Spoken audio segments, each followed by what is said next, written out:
Quando eu trabalhava num banco, eu sempre ia almoçar, eu frequentava, eu interagia com as pessoas dos outros bancos. Então, quando eu saí do banco, eu fui demitido, rapidamente vieram várias propostas de outros bancos, porque eu era muito conectado, eu conheci muita gente. Ah, vem pra cá, vem pra cá, vem pra cá, vem pra cá. Mas foi num momento muito especial da economia que eu vi que tinha uma janela para o empreender. Foi na época do Plano Real, onde a inflação ela caiu rapidamente, né, de inflação de terceiro mundo para inflação de primeiro mundo. Aquilo foi muito rápido. Mas a taxa de juros, ela continuou uma taxa de juros de terceiro mundo.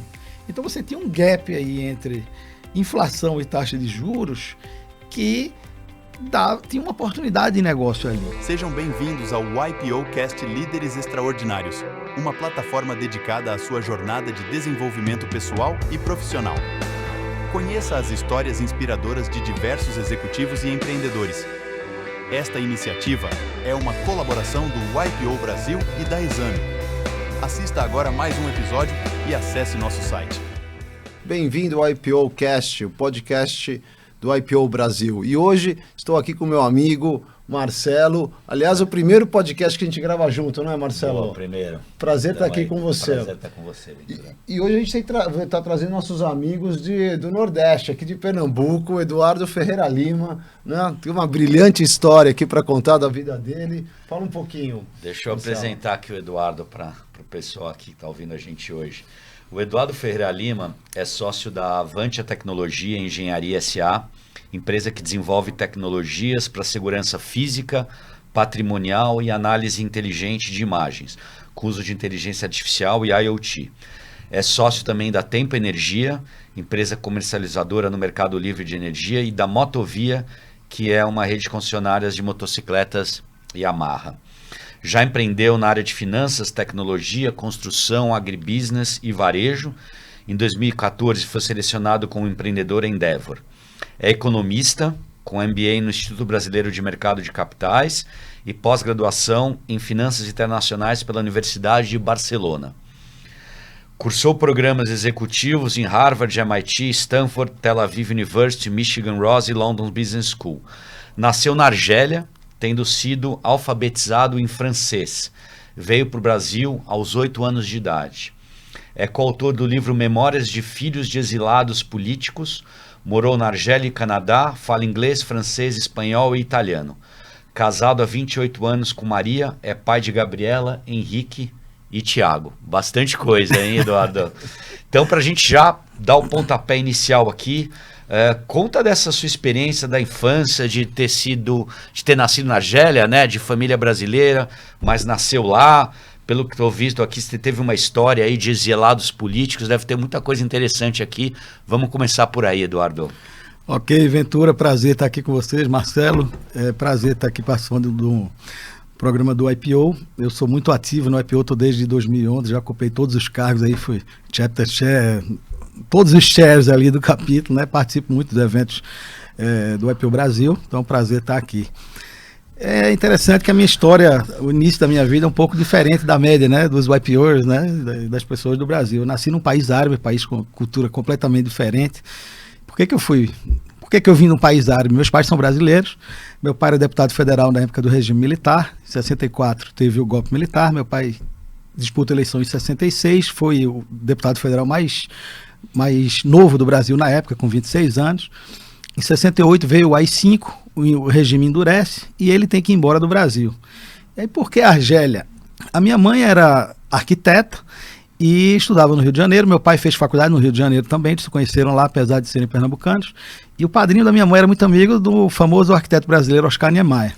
E eles tinham que ir embora do Brasil e minha mãe comunicou aos pais, e aí o pai dela, muito aflito, comunicou ao amigo, que era padrinho da minha mãe, e ele perguntou: você vai para onde? Ela vai para onde? Ela disse: não sabe. Bem, Oscar Niemeyer está na Argélia construindo a Universidade de Argel. Será que ele não está precisando de arquiteto lá? Fizeram contato, ele estava precisando, ele disse: venha para cá que ela já está empregada. E ela saiu do Brasil para trabalhar com o Oscar Niemeyer. Isso para um jovem arquiteto recém-formado, isso é um sonho, né? Você trabalhar com um arquiteto aí, né, mais famoso. Mas não era bem um sonho, porque você estava indo para um lugar, né, de outra cultura e não sabia nem se voltava um dia. Então, na realidade, foi um desafio grande, né, começar a vida. recomeçar a vida no outro país, outra cultura, outra língua. Naquela época o mundo não era globalizado, conectado, então você ia e perdia realmente o contato, né, com a sua terra. Então foi muito difícil para eles. Eu nasci nesse ambiente, então eu nasci num ambiente onde tinham vários exilados políticos. Aconteceu com a Argélia na época o que aconteceu há menos tempo com Angola, quando ficou independente de Portugal, e depois que resolveu a guerra. Então tinha todo um país para construir. A Argélia ficou independente da França em 62, e quando eles chegaram lá em 68, então o país estava construindo estradas, escolas, hospitais, tinha um boom de obras, muitas empreiteiras trabalhando lá. E aí, como tinha ditadura militar na América do Sul toda, então você tinha muito exilado político da América do Sul morando lá. E aí eu fui para a escola dos estrangeiros, porque eu não tinha cidadania argelina, apesar de eu ter nascido lá. A lei lá é lei do sangue, então eu teria que ser filho de pais argelinos. Então lá eu era considerado estrangeiro. Então os argelinos estudavam na escola árabe e eu estudava na escola francesa. A escola francesa era cheia de estrangeiros. Então uma coisa que me marcou é que a minha vida eu comecei convivendo com pessoas de culturas diferentes, línguas diferentes, né? E em casa eu falava português com a família. Na escola eu falava francês, no prédio com os amigos do prédio eu tinha que me comunicar em árabe, e no final de semana a gente ia para um bairro latino chamado Benacnum, que tinha exilados aí da América do Sul toda, e eu brincava em espanhol. Então eu com 4 anos de idade eu já tinha aí, o pessoal perguntava em espanhol, eu respondia em francês. Então isso teve um impacto aí na minha formação, né, de eu muito jovem já ter contato com 4 línguas diferentes e ter que se comunicar com línguas diferentes, com pessoas de culturas diferentes, né? E a gente não podia vir para o Brasil, meu pai era proibido de vir para o Brasil. Então, quando a gente chegava de férias, todo mundo da Argélia ia para os seus países e eu não podia ir para o meu. Então, a gente ia para a Europa, ia para a França, e muito jovem eu viajei muito, conheci muita coisa. Então, quando eu voltei para o Brasil aos 8 anos de idade, eu já conhecia o mundo, já conhecia várias línguas, né? Isso foi muito rico, foi uma infância muito rica. Para mim, eu não senti, foi ótimo. Para os meus pais, realmente, foi muito difícil, né? Eles chegaram com a mão na frente e outra atrás, em 1975. Aí, Angola expulsa os portugueses, meus pais decidem. Então eles tinham muitos amigos que tomaram o poder, que o primeiro-ministro, presidente, eram tudo amigos dele que moravam na Argélia. Eles chamaram eles para ir para lá. Eles pediram a demissão do emprego, mandaram a mudança, e aí começou a guerra e eles não foram, perderam tudo e tiveram que recomeçar na Argélia de novo, né, do zero, tendo mandado tudo. Quando chega em 79, eles deixam a vida lá e vêm recomeçar a vida no Brasil. Então, com 8 anos de idade, meus pais já tinham recomeçado a vida 3 vezes, né? Isso também teve um impacto na minha vida, né? A gente chegou aqui sem saber o que é que meus pais iam fazer, tudo. E quando eu cheguei, eu ainda trocava muito o meu português, eu colocava muito palavra em francês. Então, às vezes, na mesa, você quer o quê? Eu quero purê. Não, mas não tem purê. Tem ali, purê era galinha, né? Então, eu colocava muito palavras francesas no meio. E meus pais voltam para cá, minha mãe vai trabalhar como arquiteta no governo do estado, e meu pai volta para a política. E eu achei que a política tinha feito ele sair do Brasil. A primeira eleição que ele disputou, ele perdeu, ficou em suplente, depois ele assumiu o mandato, mas ele ficou muito triste quando voltou. Então, aquilo deixou uma marca em mim, que eu tinha muito claro o que eu não queria fazer na vida, era ser político. Então eu vivia numa casa que se falava de política, que um ambiente político, uma família de políticos. Na época a família tinha alguns deputados federais, alguns deputados estaduais, ao mesmo tempo, a mesma família. Então, a gente vivia no mundo político e eu tinha uma certeza muito grande do que eu não queria fazer. Então, eu não quero ser político. Quando eu vou para a faculdade, é uma época aquela época de eleição de Collor, Lula ali, a redemocratização, e eu sempre fui muito expansivo e sempre acompanhei, me envolvi em política, e todo mundo achava que por que você não vai ser político? Você vai ser político, eu não queria ser político. E os meus pais eram pessoas de classe média, não tinham negócio para herdar, então eu queria ir para a iniciativa privada. E meus pais então disseram, olha, você tem que investir em educação, tudo que você quiser estudar, o curso que você quiser fazer, tudo que você quiser, livro que você quiser ler, a gente está aqui para você. Então eu sempre gostei muito de estudar, sempre gostei muito de ler, e eu achei que para o mercado privado eu tinha que ser uma pessoa preparada. Então eu sempre procurei ser uma pessoa preparada, né, para ter realmente uma boa posição no mercado privado e lá na frente conseguir ter um negócio próprio, né, empreender. Então essa aí foi a minha trajetória aí e como é que eu decidi encaminhar minha vida. Eu fui fazer economia e fui trabalhar num banco. Foi a minha primeira experiência. Em Recife. Em Recife, exatamente. Então fui trabalhar na mesa de operações de um banco, achava aquilo super interessante, né? Eu gostava muito daquela loucura ali do mercado financeiro. Então essa é a minha trajetória aí de vida, como é que eu comecei, como é que moldou quem eu sou hoje Voltando pouco, né? Pouquinho aqui, Eduardo, assim, é muito rico, né? Porque ele tá falando, eu estava ali na Argélia, né? Hoje a gente fala ali na Argélia, mas você tá falando em 66, né? É o mundo árabe, um mundo totalmente diferente. Você mandava cartas para falar aqui no Brasil, exilado político, né? E contato com os árabes que você tinha, uma cultura totalmente, né, que te impactou na sua formação, né, muito certeza. Grande. E quando você volta para cá, a família é toda política, né? E você tem irmãos, como você interagiu, avós, e os tios? Porque o pernambucano, ele é político por natureza, né? A essência dele, ele lidera isso no Brasil, desde a história da colonização, a gente tem um impacto muito forte desse estado, que ele é muito rico, né? Como que era a sua vivência com avós, com seus tios, e antes aí de você começar a ir para os bancos? Porque deve ter sido uma ruptura para eles aceitar você ter o caminho de privado, né? Bem, antes de chegar nisso, né?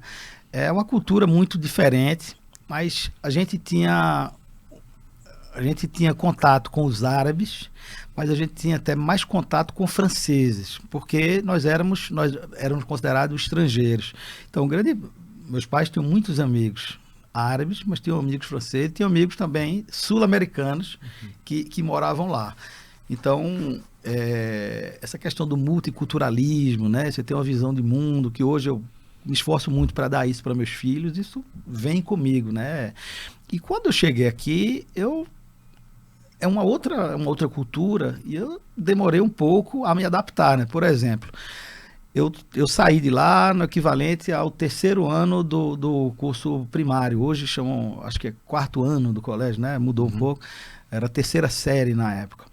E meus pais queriam que eu terminasse, na época chamava o primário, né? Então, mais 2 anos. Então, em Recife tem uma escola francesa, do governo francês. Eu estudava de manhã na escola francesa e à tarde na escola brasileira. Sendo que na escola francesa, pelo menos na época, né? Hoje eu acho que deve ter mudado, era muito rígido e a gente apanhava literalmente o professor. Eu cansei de levar cadernada na cara, tapa, reguada. Porque eles dão muito importância à caligrafia, então o professor tinha uma régua desse tamanho assim de madeira, que ele fazia as linhazinhas no quadro. O A é até a primeira linha, o B vem até a segunda. E o professor pegava aquela régua e batia com a régua na cabeça das pessoas, né? Não sei como é que eu tenho o costelete, porque o professor puxava a gente aqui, assim. Então era um regime muito rígido, e à tarde eu fui estudar na escola muito liberal. Escola onde o aluno respondia ao professor. Uma vez no aniversário teve guerra de bolo, e eu não entendia como é que aquilo, quando você fala guerra de bolo, de manhã na escola francesa, a gente ia ser torturado ali. Então, essa diferença de cultura me chamou muita atenção. Eu terminei pedindo para sair dessa escola liberal, mas eu não estava acostumado com isso, né? Não estava acostumado com isso. E aí eu venho para o mundo político, família de políticos, irmão do meu pai político, os 2 irmãos eram políticos, primos políticos, né? Então eu nasci nesse meio ali, e era um meio ali de esquerda, ali de contestação ao regime militar. Meu pai sempre foi ligado ao grupo do Fernando Henrique, do Serra, essa centro-esquerda aí que fez a social-democracia aí, PSDB.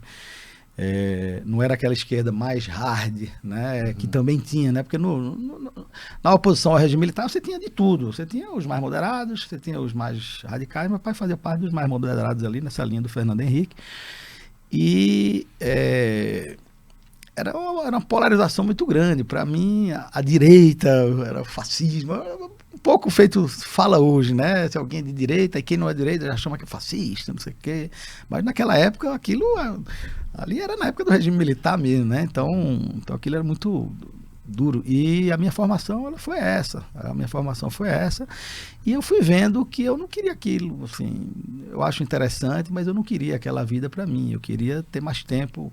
Eu acho que essa vida levou meu pai embora do país, ir para onde ele não queria, tudo. Então tinha alguns contextos aí que eu achava que eu não queria para minha vida, né? Então eu queria uma vida familiar mais padrão aqui no Brasil, né?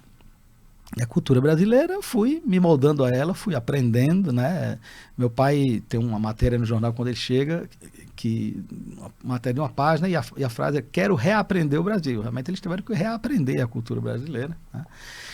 E eu terminei dizendo, não, eu quero criar o meu caminho, independente. A minha mãe foi trabalhar no governo, e aí, pelo fato de o marido ser político, então quando o partido dela estava bem, então ela era prestigiada, ela tinha um cargo legal. Quando o partido não estava bem, aí ela era discriminada, ela era encostada, né? Eu disse, poxa, aquilo não é porque você é bom, você é ruim, você é incompetente, mas o teu lado está por cima, você está bem, e você é competente, né? Como é que teu lado está por baixo, como é que você vai fazer? Então eu queria alguma coisa que tivesse mais a ver com o meu esforço, o resultado do meu esforço mesmo, né? Se eu sou uma pessoa esforçada, se eu for buscar, né? Eu quero buscar atingir objetivos, eu quero me preparar, então eu quero ser reconhecido, né? E no setor público eu achava aquilo mais complicado. A meritocracia no público é desafiador. É desafiador, né? Entendeu? A justiça, ali, o equilíbrio, né? É desafiador, entendeu? E aí você foi para a parte de economia, inspirado, e foi para o mercado financeiro e trilhou uma carreira no mercado financeiro. Aí eu fui trabalhar na mesa de operações num banco, o Banco Econômico, um banco que não existe mais, né? Depois do Plano Real, teve um rearranjo aí, vários bancos deixaram de existir, liquidação, né? Intervenção ou fusão e aquisição. E eu achei aquilo muito interessante. Eu gostava muito, rapidamente eu me identifiquei. Eu estudava economia, eu sempre gostei muito de economia, gostei de ler matéria, até hoje eu leio muito sobre economia, então eu gosto muito. Então, estar no mercado financeiro, eu estava de alguma forma praticando, né, aquilo que eu estudava, um curso muito teórico, um curso de economia, mas eu estava ali na prática do mercado financeiro e me identifiquei. Então, eu achava que aquilo ali iria me qualificar para eu ser um executivo bem-sucedido. E eu, sendo um executivo bem-sucedido, eu ter a oportunidade de empreender lá na frente. Naquela época, não tinha muito essa questão de capital de risco. Se você compara o Brasil com os Estados Unidos, ainda tem muito pouco capital de risco no Brasil, proporcionalmente ao que tem nos Estados Unidos. Mas naquela época não tinha nada. Então, a possibilidade de alguém que não tinha, não estava herdando uma empresa, você ter uma empresa de porte, era muito difícil. Eu me lembro que uma vez teve um ciclo de palestra na universidade, que foi um convênio da Universidade Federal com a Universidade da Geórgia. E tinha vários temas. E o auditório que ficou mais lotado foi o tema pequenos negócios, como montar um pequeno negócio. Então, hoje que a gente fala de uma startup, antigamente quem queria empreender vindo do nada, você ia montar um pequeno negócio. Mas qual é a diferença de um pequeno negócio para uma startup? Um pequeno negócio é um negócio que você usa que você monta para ser pequeno, para dar subsistência para a sua família. Startup é um negócio que você cria para ele ser grande, para ele crescer, para ele escalar, é outra pegada. Mas naquela época não tinha essa pegada da startup, né? Então, eu quero empreender, eu vou montar um pequeno negócio, ou eu vou trabalhar no setor privado como executivo, né? E vai que lá na frente eu me qualifico, e algum grupo que tenha capital, queira investir em alguma coisa, aí eu vou ser a pessoa que vai tocar aquele negócio ali, né? Eu vou me preparar para alguém que tenha capital, querer alguém preparado, e vou ser eu, e eu vou ter uma participação na empresa. Isso é que eu imaginava que seria a minha trajetória, né? Eu disse, não, eu vou me qualificar, vou estudar. Como eu tinha essa habilidade com línguas diferentes, então eu vou estudar línguas, para falar várias línguas, para ter um diferencial. Logo que eu terminei, fui fazer um MBA, eu terminei a faculdade, fui fazer um MBA, depois fui fazer uma outra pós-graduação. Então, eu ter uma qualificação melhor do que a média. Eu falava mais língua do que a média, eu procurava ler mais, ser mais bem informado que a média, ter uma formação melhor do que a média, né? Você sair da média e você ter realmente almejar coisas, resultados melhores do que a média. Então, eu sempre me esforcei muito nisso aí. E Eduardo, pegando o gancho que a gente estava conversando ali antes desse papo aqui, né? Duas coisas me chamaram a atenção. Primeiro, você disse que uma coisa que acelerou a sua entrada no empreendedorismo foi uma demissão. Isso né? foi a melhor coisa que me aconteceu na minha carreira profissional. Isso é muito comum na vida dos empreendedores, né? Eu acho que o mais famoso dessa história é o Jeff Bezos, né? Que foi demitido também, né? Então, conta um pouco dessa história. E a outra que eu achei interessante, você falou dessa questão do capital de risco, e você me disse que você teve muitos sócios na vida, né? Então, um jeito também que você encontrou de fazer os negócios é estar junto com outras pessoas que queriam também empreender e fazer as coisas acontecerem, né? Tanto que você fez até uma brincadeira, né, que eu achei interessante, que foi, às vezes numa festa de aniversário tem mais sócio que família, né? De tanto sócio que eu já tive. Então, conta um pouco essas duas histórias aí pra gente. É isso, eu na época eu trabalhava num banco inglês chamado Lloyds, e o Lloyds resolveu ir embora do Brasil. Então eu trabalhava na filial de Recife, e aí o banco começou então um projeto de fechar as filiais para ele ir saindo, né, do Brasil. Então vai fechando as filiais, concentra em São Paulo para depois sair, né? Um banco ele não vai embora do dia para a noite, né? E aí um belo dia eu chego e estou demitido nesse projeto aí do banco, de ir embora, né? De fechar. E para mim foi um choque, porque eu gostava muito do banco, eu era muito empolgado com o meu trabalho, né? E aquele choque, primeiro que uma coisa, quando você pede demissão, dá tudo certo, né? É uma iniciativa sua. Quando você é demitido, é um sentimento ruim, né? E uma coisa que eu sempre trabalhei muito também, o pessoal diz, olha, em todo lugar que eu vou, eu encontro Eduardo. Onde Eduardo chega, conhece todo mundo. Então, eu sempre sociabilizei muito. E então, eu sempre, quando eu trabalhava num banco, eu sempre ia almoçar, eu frequentava, eu interagia com as pessoas dos outros bancos. Então, quando eu saí do banco, eu fui demitido, rapidamente vieram várias propostas de outros bancos, porque eu era muito conectado, eu conheci muita gente. Ah, vem para cá, vem para cá, vem para cá, vem para cá. Mas foi num momento muito especial da economia que eu vi que tinha uma janela para o empreender. Foi na época do Plano Real, onde a inflação ela caiu rapidamente, né, de inflação de terceiro mundo para inflação de primeiro mundo. Aquilo foi muito rápido. Mas a taxa de juros, ela continuou uma taxa de juros de terceiro mundo.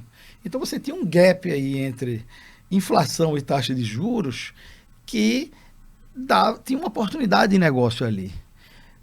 Paralelamente, durante a época da inflação alta, os bancos não tinham a cultura do crédito para pequena e média empresa. Todo o dinheiro que estava lá, que dormia na conta, chamava depósito à vista, o banco emprestava para o Banco Central por um dia, chamava overnight, e era o dinheiro mais fácil do mundo, 1% ao dia ali, né? 1,5% ao dia. Então, para que você vai correr risco de dar crédito a pequena e média empresa, que não tem balanço, não tem contabilidade, não tem governança, né? Então, esse mercado é muito desassistido. E teve um outro fator que foi o seguinte, tinha muitos bancos que foram fechando. Então, uma pequena empresa que ela tinha um limite de 200 mil no banco, 200 mil no outro, 200 mil no outro, 200 mil no outro, 200 mil no outro, então dava 1 milhão. No final, 3 deixaram de existir, um foi comprado e ele só ficou com 200 mil de limite. Ele precisava para o giro dele de 1 milhão. Onde é que ele ia buscar isso? E também tinha um outro fator que era o comércio, ele girava através do cheque pré-datado. Você chegava, hoje você vai passar o cartão, a pessoa pergunta, você quer em 4 vezes, em 3 vezes? Antigamente você deixava 4 cheques, tem até máquina de preencher cheque. Então tinha uma janela ali, uma oportunidade de negócio para quem quisesse prover crédito para pequena e média empresa.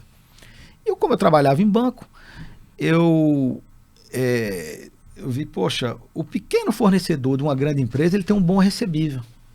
Ele tem um recebível de primeira linha. Então eu vou montar uma empresa para comprar recebíveis de primeira linha de empresas pequenas, né, que vendam para empresas grandes. O cara que fornece para a Natura, para a Votorantim, para a Gerdau, para a Suzano, poxa, isso é um recebível de primeira linha. E esse cara precisa de capital para girar.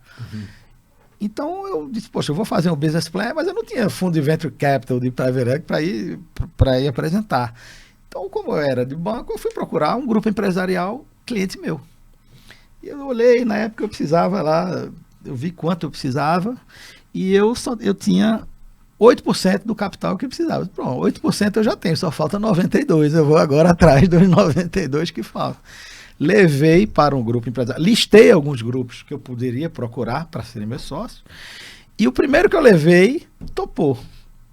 Então,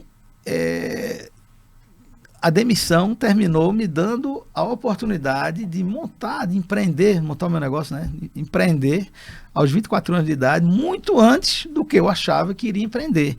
Eu disse, eu ainda tenho que me qualificar, eu já tinha uma boa formação, mas foi uma boa formação do alto dos meus 24 anos de idade, de experiência da pessoa de 24 anos de idade. Então, eu não achava que ia ser naquele momento. Mas um grupo acreditou em mim e a gente começou a empresa.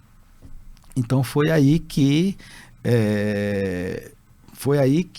eu dei, assim, eu tive a minha primeira experiência. Eu não me lembro da tua segunda pergunta. Dos sócios. Sim. Então, quando eu comecei, eu não tinha o capital para montar uma empresa só, eu fui atrás de sócios. E eu disse, bem, eu quero ter a sorte de achar bons sócios. Mas como é que eu vou achar bons sócios? Primeira coisa é eu sendo um bom sócio. Então eu comecei a ver como é que eu posso ser um bom sócio. Porque eu não posso querer ter bons sócios se eu sou um mau sócio, né? Uhum. Então eu aprendi que tolerância, construção do consenso, não é? Conversa, respeito à opinião do outro, respeito à opinião diversa. Isso faz com que uma sociedade ela vá bem. E desde da minha primeira empresa até hoje, olha, eu já tive muito sócio, eu nunca tive desentendimento, briga com nenhum sócio. Uhum. Então eu tive muita sorte. Mas eu acho que também eu fui um bom sócio para os meus sócios, né? Eu também procurei... Isso é a raiz política. A raiz política ajudou, família, no culto ali, atuando, né? E tem uma coisa interessante, né? Tem pessoas que moldam, assim, quem você vai ser. Você tem que se espelhar em algumas pessoas, né? E a primeira pessoa que a gente se espelha na vida são nossos pais, né? E eu me espelho muita coisa dele, do meu pai, da minha mãe, me espelho muita coisa. E você tem que espelhar até nas características que você não acha positiva. Uhum. Por exemplo, o meu pai, ele tinha várias qualidades, mas ele era uma pessoa muito brigão, o jeito dele fazer, tanto que ele terminou sendo exilado, porque quando ele era contra o regime militar, ele brigava mesmo contra o regime militar, ele não era aquele ali tranquilo. Então, ele era um cara que brigava muito, né, defendia as posições dele com muita ênfase, e eu vi que aquilo, de vez em quando, o retorno para ele era ruim, ele trombava muito. Então eu aprendi, né, que esse caminho não é legal. Uhum. Então, o fato, quando eu fui montar minha empresa e ter a primeira relação com os sócios, eu sempre procurei pelo contrário, né, ser uma pessoa... eu não sou uma pessoa litigante, eu não gosto de brigar, não gosto de discutir, eu gosto sempre de um consenso. E quando a gente pensa diferente, então beleza, eu vou pensar, eu vou tentar convencer, às vezes eu sou convencido, porque eu vejo que a gente não é o dono do mundo, a gente não é dono da verdade, então essa relação com os sócios foi uma coisa muito importante na minha vida, porque eu tive a primeira empresa, eu e mais 3 sócios, mas nós fomos empreendendo, então nós fomos fazendo outras coisas. E sempre com outros sócios, era esse grupo, em outra atividade com outros sócios. Então, essa questão de sócio foi multiplicando e eu aprendi a trabalhar com isso. E a partir dessa empresa de crédito, você foi abrindo outras empresas junto com esse mesmo grupo? Sim, por quê? Porque eu achava que tinha uma janela que era propícia a empresas desse tipo, empresas que fossem prover crédito para pequena e média empresa. Uhum. Mas eu achava que essa janela, ela iria se fechar. Então, não ia ser para sempre. O Brasil não ia ter essa diferença, esse spread aí, né? Uma diferença de taxa de inflação de 2, 3, 4 e taxa de juros de 20, 25. Né? Hoje é 10, 75, 11, a gente acha muito. Naquela época era muito mais. Era muito mais. Então, aquilo era insustentável. Bem, então vamos fazer o seguinte, vamos entrar no mercado neste momento e vamos aproveitar o resultado gerado por isso para ir colocando o pé em atividades econômicas mais perenes, né? Que tem uma longevidade maior. Então, eu sempre fui também muito inquieto de estar procurando negócio, porque eu achava que o meu primeiro negócio ele ia se esgotar de alguma forma, entendeu? Uhum. Eu me lembro quando eu montei a empresa, era um sonho que eu achava que eu ia realizar lá na frente, aí eu fui na gráfica pegar o cartão, né, o cartão de visita. Quando eu olhei ali, tá o nome da empresa e tinha o meu nome, eu fiquei assim uns 15 minutos olhando pro cartão, né, feliz, né, de estar montando meu primeiro negócio. Mas aí eu sempre fiquei olhando outras oportunidades. Aí quando você não busca, não aparece. Quando você busca, as oportunidades aparecem. E aí a gente foi empreendendo em outras áreas também. E em que momento, hoje o seu principal business é a Avantia, né? Onde você está a maior parte do seu tempo, apesar de ter outras atuações. Sim. Como foi essa história da Avantia? Como ela entrou na sua vida? Pronto, quando eu montei a primeira empresa, aí surgiu a oportunidade da gente arrendar umas fazendas de grãos no Centro-Oeste, porque meus sócios eram ligados ao agribusiness, e aí eles tinham terras, né, e eles exploravam essa atividade, e surgiu uma fazenda para arrendar que a família deles não quis arrendar, e aí meus sócios disseram, vamos arrendar nós. Pô, aí nós fomos arrendar uma fazenda, depois arrendamos outra, e aí fomos plantar soja, milho, feijão, sorgo. Eu não tenho a menor afinidade com a agricultura. Se eu plantar uma flor, ela morre aqui. Mas meus sócios são dessa área e nós nos associamos a um grupo de Goiás. E aí passamos a atuar em agribusiness. Veio depois o boom da Minha Casa Minha Vida e surgiu a oportunidade de nós entrarmos em empreendimento Minha Casa Minha Vida. E entramos então em empreendimento, mas com o grupo da construção civil, que entendia do setor. Surgiu a possibilidade de nós montarmos concessionária Yamaha, porque meus sócios gostavam de moto. O pai de um deles já tinha sido concessionário da Fiat, então já tinha uma certa afinidade com o setor, e um dos sócios foi, então, tocar esse negócio. Então, eu aprendi que você tem que sempre, você pode diversificar, desde que você tenha foco, né? Você atue no dia a dia naquilo que você sabe fazer, e nas outras atividades que você é acionista, investidor, você tem alguém que acorde e vai dormir tocando aquilo, empreendendo e fazendo aquilo acontecer. Então, até aí, não tinha tecnologia na minha vida. Até que um amigo de adolescência, chamado Silvio Aragão, que hoje é meu sócio, ele me chama para investir numa empresa, quando estava ali nos anos 2000, no boom da internet, investir numa empresa que tinha desenvolvido um software para automação da área de compras de grandes empresas. Chamava-se um software de procurement. Na época era um termo novo aí, um software de procurement, e era um negócio que estava muito à frente do seu tempo. Mas parecia ser interessante e eu topei. Eu e Silvio, nós investimos e tinha um sócio que tocava. E o primeiro cliente que a gente fechou foi a Procter & Gamble para a América do Sul toda. Então, pô, esse software que esse cara está dizendo que é bom, deve ser bom mesmo, porque a Procter & Gamble comprou, vai integrar com SAP, não sei o que, e depois veio o Johnson & Johnson, Coca-Cola, então é um negócio super promissor. Então foi minha primeira relação profissional com o meu atual sócio. Nós éramos investidores juntos de uma empresa de tecnologia. Depois, essa empresa ela foi crescendo por uma série de motivos. Ela passou a cair e eu disse assim, ó, o que a gente achava que era assim, um negócio que era promissor, eu acho que tem alguns problemas de gestão aí, não está sendo do jeito que a gente gostaria, vamos sair fora. Saímos, mas eu tinha criado a primeira relação profissional com um amigo de adolescência. Aí, o tempo foi passando e a minha mulher, que é empreendedora também, ela tem, né, os negócios dela e tinha uma fazenda que ela explorava de pecuária no sul do Pará. Tinha gado, atividade de gado no sul do Pará. E essa fazenda ela foi vendida para o grupo do Daniel Dantas, a Agropecuária Santa Bárbara lá. E como a fazenda era arrendada, a Santa Bárbara disse, ó, quando vencer o contrato, a gente não tem interesse em renovar o contrato. Então, ou você leva os bois para algum lugar, vende no mercado ou vende para a gente. Bem, resolvemos vender para eles, pagaram um preço bom e geramos uma liquidez no momento. E fomos então buscar algum investimento para essa liquidez. E eu tinha meu amigo Silvio Aragão, que eu convivia com ele ali, eu via ele sempre empolgado com a empresa dele. Já tinha tido uma experiência societária que a gente se deu bem como sócios investidores, não sócios operadores. E aí eu perguntei, vem cá, essa tua empresa aí, ela tem potencial de crescimento, né? Ele fez, tem potencial de crescimento. Me fala dela. Aí ele começou a falar, ele é um cara automotivado, muito empolgado. Eu disse, rapaz, eu gostei. Por que você não cresce mais? Capital é limitante ao teu crescimento? Ele fez, se eu tivesse mais capital, eu teria uma área comercial maior, então eu traria mais negócio, teria uma área técnica maior, para ter um delivery maior, e teria mais capital de giro para estar em projetos maiores. Eu estava com a liquidez na época, eu disse, você quer um sócio? Ele fez, quero, você? Eu disse, Ele fez, capital por capital, eu vou comparar o teu capital com, tem algumas outras alternativas aí, mas eu queria que você viesse para cá.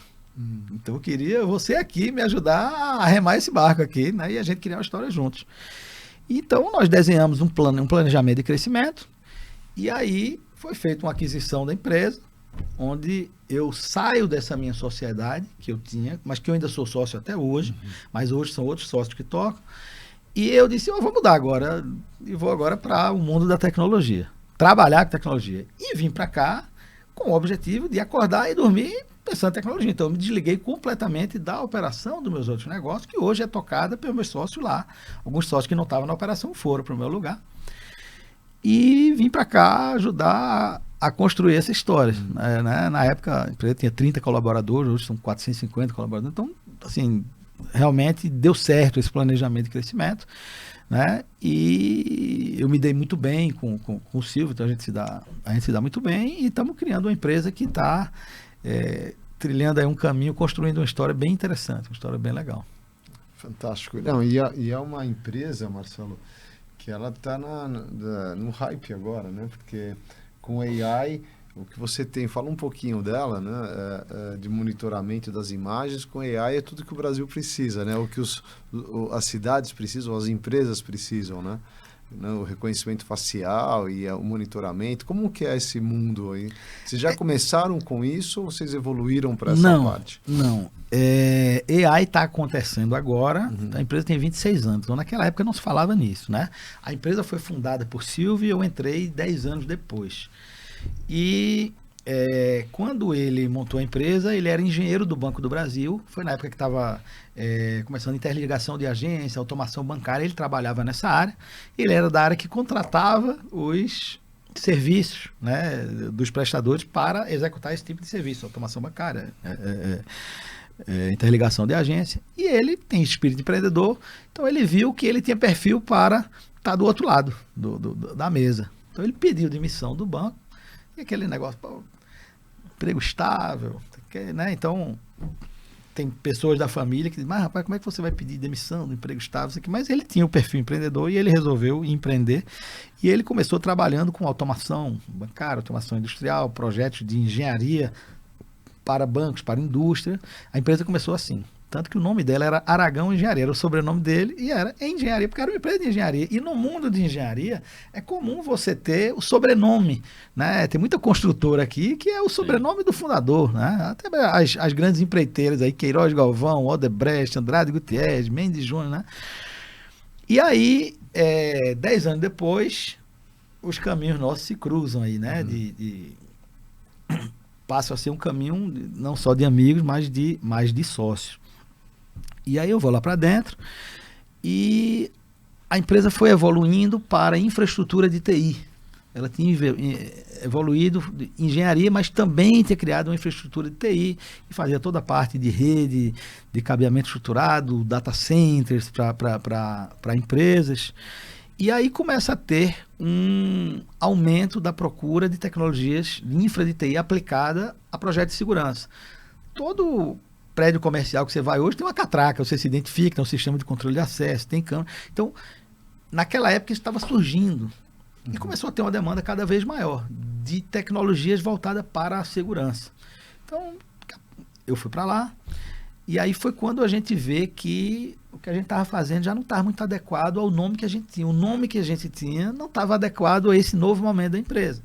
E é quando a gente resolve, então, mudar o nome. A gente contrata uma agência de publicidade que é de um IPO chamado... Era na época do meu colega de fórum, Benjamin Azevedo, Beijinha, que do IPO entrou comigo aí, um amigo. E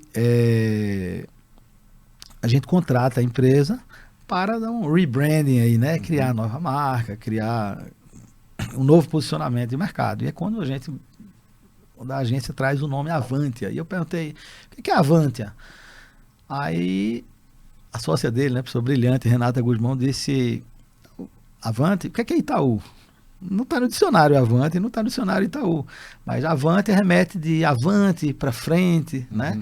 E ainda tem o TI, né, de tecnologia, né? Então a gente gostou do nome, mudamos o nome. E aí começamos a... Assim, isso paralelamente, eu e Silvio, nós sempre gostamos de estudar e de estar visitando os ambientes de inovação no mundo. Então, indo para Vale do Silício, Israel, China, onde é que a tecnologia, onde é que a inovação está vindo, né? A inovação está vindo de alguns centros aí, né? No mundo, então a gente gosta de estar indo lá para ver o que é que está surgindo, nós sermos as pessoas que trazem aquilo para o Brasil, e não o nosso concorrente, né? E a gente sempre gostou muito de estudar, então a gente tem uma meta todo ano fazer um curso fora. Então a gente saía, fomos para Harvard, Stanford, MIT, London Business School, Universidade de Tel Aviv, e nessas andanças nós vimos que as empresas e os países que se desenvolvem mais são os países que investiram bastante em pesquisa e desenvolvimento de tecnologia proprietária. Hoje a inovação do mundo vem da Ásia. E a China deixou de ser um país copiador de tecnologia, não é? Para ser o lugar onde está surgindo, né? Hoje a inovação está vindo de lá. Por quê? Porque eles investiram muito em pesquisa e desenvolvimento. Eu estive na China em 2019. Em 2018, a Huawei tinha faturado 200 bilhões de dólares. 80 bilhões de dólares foram investidos em pesquisa e desenvolvimento. 40% do faturamento. 80 bi. A Cisco, naquele ano, tinha investido 4,3 bi. Então, quem é que vai liderar? É o chinês. E a gente disse, poxa, nós temos que investir na nossa tecnologia. Nós temos que criar uma área de pesquisa e desenvolvimento. Não tem esse negócio, não, é só a Huawei que pode investir, é só a Microsoft. Não, uma empresa do nosso tamanho também tem que pegar um pedaço de faturamento e investir em pesquisa e desenvolvimento. Cada um dentro da sua realidade. E aí começamos, e uma visão que nós tivemos lá atrás é que a inteligência artificial, o uso da inteligência artificial no dia a dia ia aumentar bastante, em todas as áreas. No pessoal, nas empresas. Então, nós começamos a investir em inteligência artificial lá atrás, achando que o momento ia chegar como chegou. Então, hoje, quando o momento chegou, a gente começou no caminho lá atrás. Entendeu? Vocês usavam um pouco o Porto Digital de Recife? O Porto Digital é fundamental, foi fundamental e é fundamental na trajetória da Avante. Tá? O Porto Digital, ele mudou a cara do Estado, né? O Estado de Pernambuco durante muito tempo foi dependente da atividade sucroalcooleira, e era uma atividade aí, a família do Zé Pessoa, né? A família do Zé Pessoa e tantos outros, a família da minha mulher faz parte da economia sucroalcooleira, e alguns pensadores, alguns professores aí da Universidade Federal, do Centro de Informática da Universidade Federal, começam a pensar, né, a criação do Porto Digital. Tem um professor que eu admiro muito e que é uma das pessoas que eu me inspiro, o professor Silvio Meira, né? Ele é um dos criadores aí, um dos idealizadores do Porto Digital, junto com alguns outros. E o Porto Digital hoje é uma realidade, um cluster aí, um ambiente onde tem muitas empresas de tecnologias boas prestando serviço para o Brasil e para o mundo. A Avantia é uma delas. Então, o presidente do Porto Digital é uma pessoa muito ativa, né? Que abre muita porta aí de negócios para empresas pernambucanas e traz empresas do mundo para ir conhecer aquele ambiente ali. Então, o Porto Digital tem um papel muito importante aí na caminhada da Avante. O Marcelo, ele estava citando um pouco China, né, e monitoramento. Queria que ele falasse um pouco. A China é o Big Brother, o maior Big Brother que a gente tem, né? Então, até aqui em São Paulo, falaram, vamos colocar 20 mil câmeras aí nos próximos tempos. Conta um pouquinho, qual é o futuro que você vê dessa atividade da Avantia, da monitoramento, do AI, reconhecimento, qual é o trend e como é que está o Brasil nisso, né? Tem as Smart Cities ainda, que a gente... É um sonho ainda incipiente, né? Mas está aí, né? O pessoal tá trabalhando. Então, quando você vai lá fora, vê essas tecnologias, vai na China, vem em Tel Aviv, né? E você traz para a realidade... qual é o futuro que você está enxergando? A inteligência artificial, ela vai mudar muita coisa, né? E aí muita gente tem medo. É óbvio que toda mudança, ela mexe aí, ela causa uma dança das cadeiras e você fica com medo que a sua cadeira deixe de existir, que alguém puxa a sua cadeira, né? Esse medo aí do desemprego, como é que vão ficar, na empregabilidade das pessoas. Eu vi uma uma vez uma frase do professor Silvio Meira, onde perguntaram a ele, né, um médico, eu sou médico, radiologista, eu vou perder emprego para a inteligência artificial? Ele diz, não, você vai perder emprego para o médico que souber inteligência artificial, se você não souber utilizar a inteligência artificial, você vai perder o emprego para aquele médico que sabe usar. Então, aprenda a usar a inteligência artificial. Então, isso vai fazer parte da nossa vida, e já faz parte. Não é? Quando eu desbloqueio o meu rosto no iPhone, aquilo é inteligência artificial que está fazendo o reconhecimento da minha face ali, eu não preciso mais digitar a senha. Quando eu coloco o endereço no Waze, quando eu peço um Uber, né, quando eu escolho um filme, o Netflix me recomenda um filme, tudo isso é inteligência artificial. Então, a inteligência artificial, ela vai ser usada cada vez mais. Recentemente surgiu o ChatGPT, que permitiu a gente tocar a inteligência artificial, interagir com ela, porque eu entro no Netflix, eu sei que tem um engine lá de inteligência artificial, mas eu não mexo nele, eu só faço procurar filme, boto determinado gênero, mas tem algo rodando ali atrás que está me recomendando, mas eu não manipulo aquilo. Quando eu entro no Waze, eu só ponho o endereço, o engine lá que vai fazer os cálculos, mas não sou eu. Com o ChatGPT, sou eu pergunto e ele me responde como se fosse um ser humano, e eu vou detalhando aquilo ali, né? Então, aquilo vai fazendo parte das nossas vidas, e aquilo vai fazendo parte da vida das nossas empresas e dos nossos clientes, né? Então, a AI, ela vem, no nosso caso, que somos uma empresa de tecnologia para segurança e monitoramento. Então, nós começamos a monitorar os processos das empresas também. Quando eu desenvolvo um software que consegue extrair informação de uma imagem gerada por uma câmera, aquilo ali é uma informação rica demais para ser usada só para segurança. Ali é o funcionamento da empresa, a operação da empresa que está acontecendo ali. Então, se eu criar um software que consiga extrair informação daquilo, eu vou gerar valor para o meu cliente. Um exemplo é a Azul Linhas Aéreas. Nós começamos a trabalhar para a Azul, fornecendo tecnologia para a segurança dos hangares, das bases aí da Azul.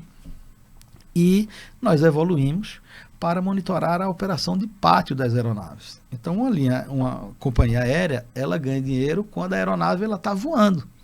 Quando a aeronave está no pátio, ela não está faturando, ela está pagando ao aeroporto. Então, ela tem que ir embora dali o mais rápido possível. Tem que ser uma operação o mais eficiente possível para a aeronave poder ir embora e começar a faturar de novo. Como o carro de Fórmula 1, que ele entra no box para trocar o pneu, ele tem que ir embora dali o mais rápido possível. Então, fica até, né, na televisão, fica contando os segundos para ver se aquilo foi eficiente ou não.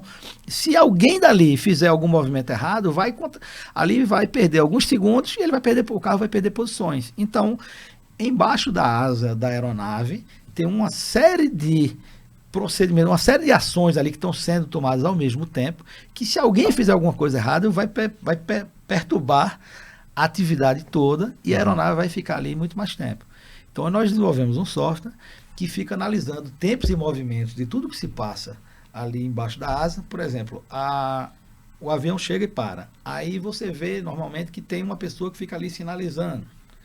Aí tem outra que vem e vai colocar um calço no trem de pouso.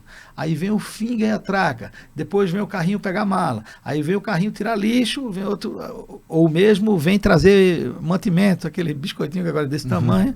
Aí vem combustível. Então você tem toda uma operação coordenada ali para que a aeronave vá embora o mais rápido possível. Então nós desenvolvemos um software que monitora isso tudo e consegue ir otimizando o processo, e consegue dizer às outras, tá aqui, isso aqui são todas operações de pátio mais eficientes do dia, aqui são as menos eficientes. Por que essas aqui estão menos eficientes do que essas? Por conta disso, porque esse carro parou atravessado, o outro não pôde passar, teve que esperar, não sei o quê. Então, com isso a gente vai melhorando o processo através de AI, que a AI é que está analisando tudo ali, e aí a Azul ganhou o prêmio da companhia aérea mais pontual do mundo. Quanto vale isso? Você ser a companhia aérea mais pontual do mundo. Além do reconhecimento de marca, você poder dizer isso, quantos milhões e milhões você economizou de tempo em solo das suas aeronaves? Estou pensando aqui na construção, né? Nos prédios aqui, voltando para o real estate, você falou Minha Casa Minha Vida, se monitorar ali, hoje que a gente é artesanal, né? Não está na fábrica, né? Então... A MRV, né, é cliente nosso. A MRV é cliente nosso. Alguns construtores são clientes nossos.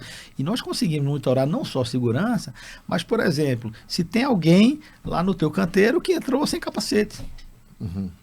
E hoje o software, a AI consegue dizer, tem uma pessoa ali sem capacete. E alertar alguém que não esteja ali para tomar uma providência e você corrigir aquele problema. Minimizar o risco, né? Então eu posso ver alguém que está sem EPI, alguém que está com algum movimento diferente do convencional, um guindaste que está fazendo um movimento diferente do convencional, tem uma série de... medir a produtividade, olha, essa parede aqui já era para estar aqui, ainda está aqui, né? Normalmente aquilo evolui com uma velocidade, está evoluindo num tempo menor. Por quê? Então, você tem hoje a AI pode entrar, né, para resolver vários problemas da construção de vários e a internet das coisas nessa história, como é que ela combina com essas suas soluções aí de monitoramento? Quando você vai monitorar um ambiente, né, então a câmera ela é um input, a imagem, né? Então eu quero saber como é que está o meu canteiro de obra lá em Pindamonhangaba. Então a imagem é uma informação. Mas eu posso ter informação de sensor, eu posso ter informação, né, temperatura, umidade, som. Então, nós temos um produto chamado Áudio Alerta que a gente consegue entender o som de um determinado ambiente. Então, por exemplo, uma indústria chegou para nós e disse, olha, a gente tem aqui muita perda de garrafa de vidro, que quebrou, mas a gente não sabe se quebrou mesmo, porque eu tenho um estoque, daqui a pouco não tem porque quebrou. Aí a gente tem uma solução que a gente começa a escutar ali e a gente vai ver se a quantidade de vezes que teve barulho de quebrou garrafa, aquilo está combinando com a quantidade de vezes que disseram que teve quebra de garrafa e que as garrafas sumiram e quebraram. Então o software começa a entender os sons ali e ele começa a entender o som de quebra de garrafa. Legal. Então, tudo isso, quando você começa a conectar todos esses dispositivos, né, isso vai chegar à nossa casa ali, né? Vai dizer, você tem filho pequeno e o leite acabou dentro da geladeira, porque a geladeira vai entender ali que não tem mais leite, que tem que repor o leite, vai até estar conectada com o seu supermercado lá e já vai fazer o pedido automaticamente. Então, a internet das coisas, juntamente com a AI, né, se complementam para você ir melhorando e automatizando os teus processos, entendeu? E aí, Eduardo, quer dizer, esse processo parece tão promissor, né, que você agora está numa nova fase. Conta pra gente como é que está essa história hoje de vocês buscando uma expansão no negócio, captando dinheiro de private equity, deve ter um processo aí, um projeto de consolidação. O que você pode contar pra gente desse momento que vocês estão vivendo aí, planejando um pouco os próximos anos aí? Bem, como eu falei, a empresa hoje ela é um bicho diferente do que ela foi evoluindo, porque a tecnologia vai evoluindo e nós fomos evoluindo juntos, né?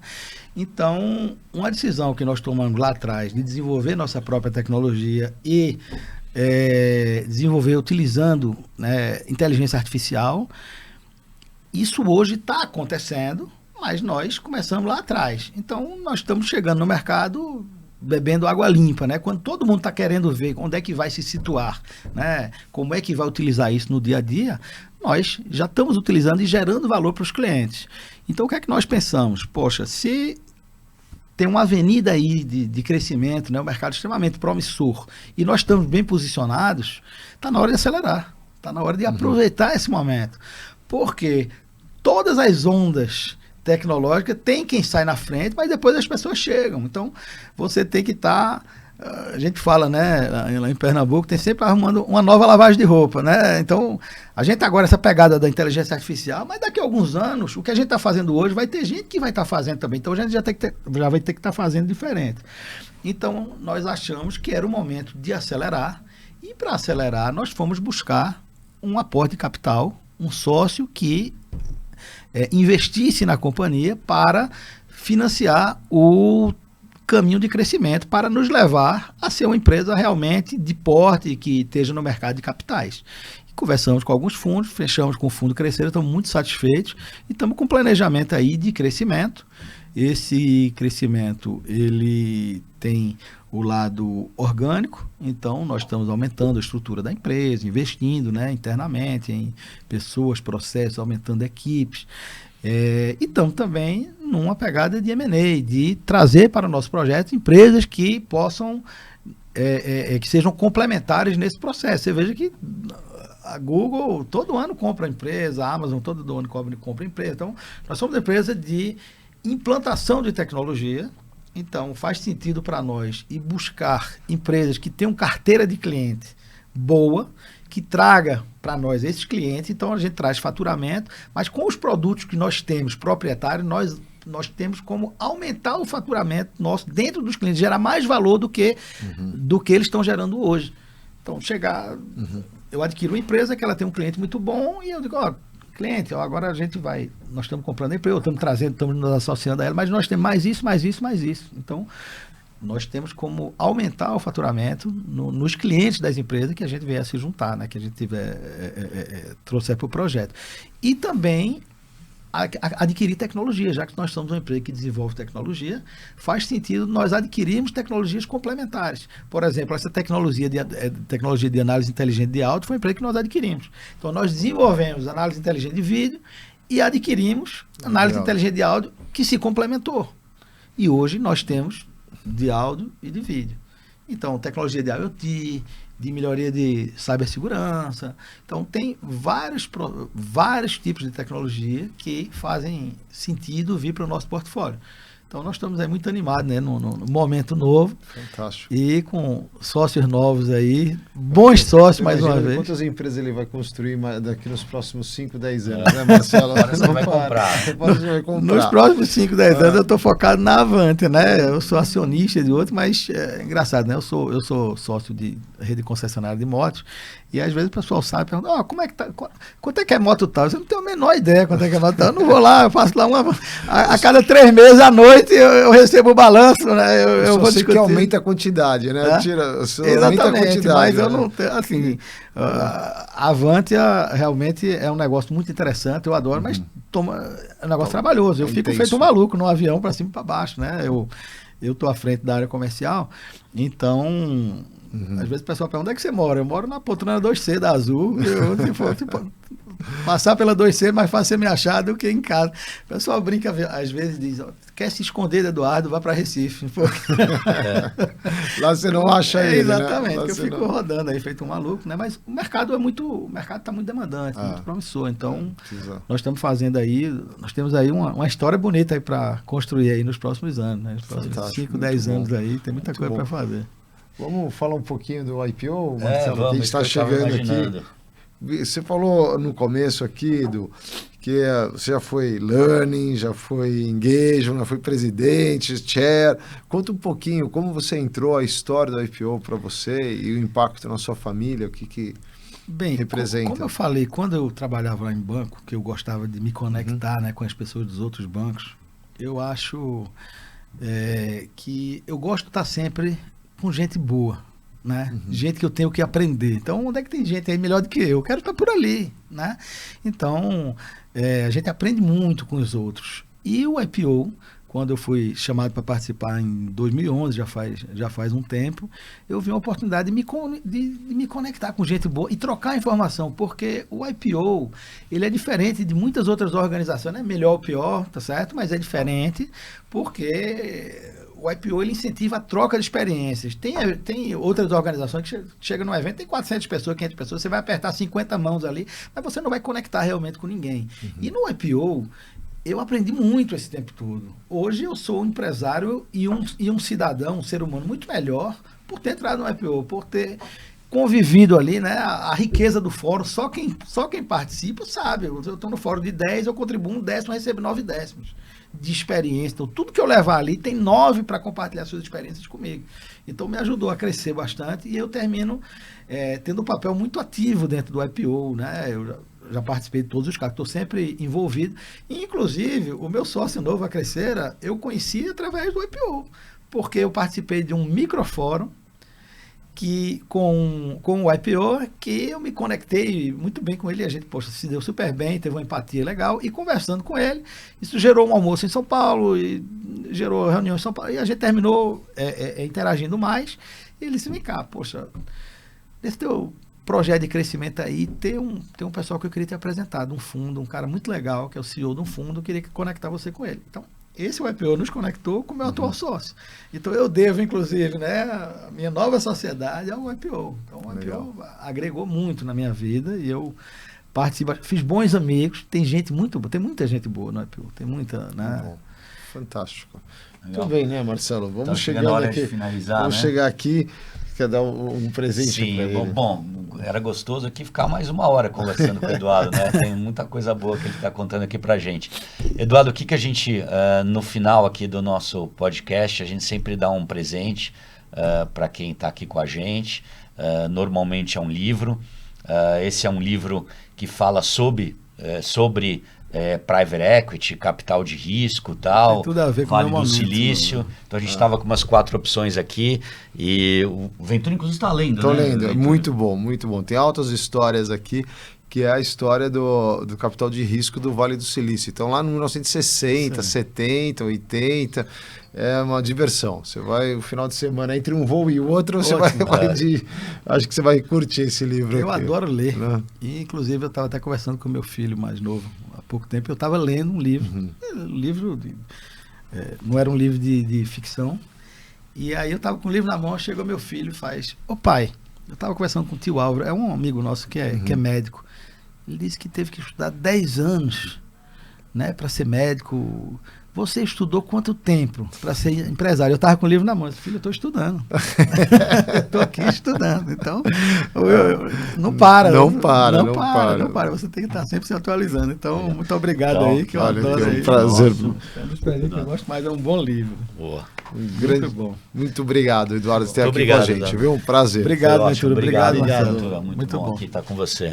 Para saber mais, acesse o portal exame.com e busque pelo menu do site pelo canal Líderes Extraordinários.